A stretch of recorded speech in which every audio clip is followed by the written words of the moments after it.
ವಿಚಾರಕ್ಕೆ ಸಂಬಂಧಪಟ್ಟಂತೆ ಕೇಂದ್ರ ಮತ್ತು ರಾಜ್ಯ ಸರ್ಕಾರದ ನಡುವೆ ಜಟಾಪಟಿ ನಡೀತಾ ಇರುವಂತದ್ದು ಸಿಎಂ ಸಿದ್ದರಾಮಯ್ಯಗೆ ಸವಾಲನ್ನ ಹಾಕಿದ್ದಾರೆ ಸೀತಾರಾಮನ್. ಸಿಎಂ ತವರಲ್ಲೇ ನಿಂತು ಸವಾಲನ್ನ ಎಸೆದಿದ್ದಾರೆ ಕೇಂದ್ರ ಸಚಿವೆ ನಿರ್ಮಲಾ ಸೀತಾರಾಮನ್. ಮೈಸೂರಿನಲ್ಲಿ ಸಿಎಂ ಸಿದ್ದರಾಮಯ್ಯಗೆ ನಿರ್ಮಲಾ ಸವಾಲ್ ಹಾಕಿದ್ದಾರೆ. ಅನುದಾನ ಹಂಚಿಕೆ ತಾರತಮ್ಯ ಆರೋಪ ನಿರಾಧಾರ. ರಾಜ್ಯ ಸರ್ಕಾರ ಜನರಿಗೆ ತಪ್ಪು ಮಾಹಿತಿಯನ್ನ ರವಾನಿಸ್ತಾ ಇದೆ. ಅನುದಾನದ ಕುರಿತು ಆಡಿಟ್ ರಿಪೋರ್ಟ್ ಸಲ್ಲಿಸಲಿ ಅಂತ ಹೇಳಿ ರಾಜ್ಯ ಸರ್ಕಾರಕ್ಕೆ ಸವಾಲನ್ನ ಹಾಕಿದ್ದಾರೆ ನಿರ್ಮಲಾ ಸೀತಾರಾಮನ್. ರಾಜ್ಯ ಸರ್ಕಾರ ಸುಳ್ಳು ಹೇಳ್ತಾ ಇದೆ, ಬರ ಪರಿಹಾರವನ್ನ ನ್ಯಾಯಾಲಯವೇ ತೀರ್ಮಾನವನ್ನ ಮಾಡಲಿ ಅಂತ ಹೇಳಿ ನಿರ್ಮಲಾ ಸೀತಾರಾಮನ್ ಹೇಳಿಕೆಯನ್ನ ಕೊಟ್ಟಿದ್ದಾರೆ.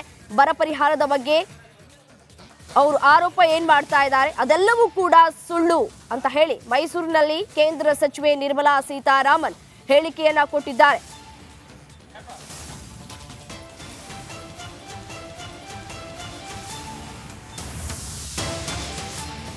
ಕರ್ನಾಟಕಕ್ಕೆ ನೀಡಿರುವ ಅನುದಾನದ ಬಗ್ಗೆ ಕನ್ನಡದಲ್ಲಿಯೇ ವರದಿಯನ್ನ ಕೊಟ್ಟಿದ್ದಾರೆ. ಕನ್ನಡದಲ್ಲಿಯೇ ವರದಿಯನ್ನ ನೀಡೋದಾಗಿ ಸಚಿವೆ ನಿರ್ಮಲಾ ಸೀತಾರಾಮನ್ ಹೇಳಿಕೆಯನ್ನ ಕೊಟ್ಟಿರುವಂತದ್ದು.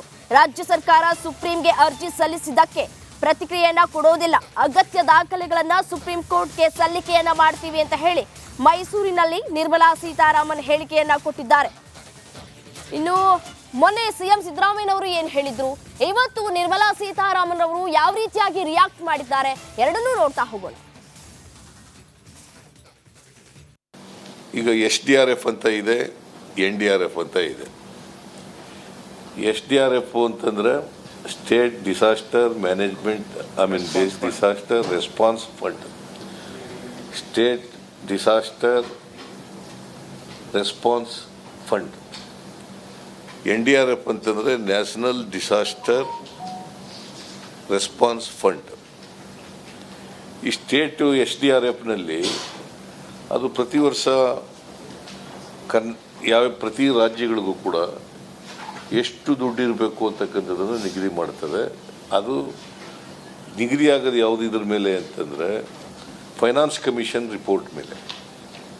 Finance Commission recommended money and that has not been given to us. Finance Commission recommended money and that has not been given to us. No, I will send you a Kannada version of the Finance Commission's recommendations.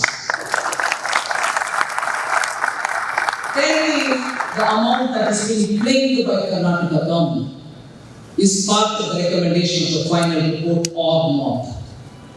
If it's not a part of the final report, how do I give it?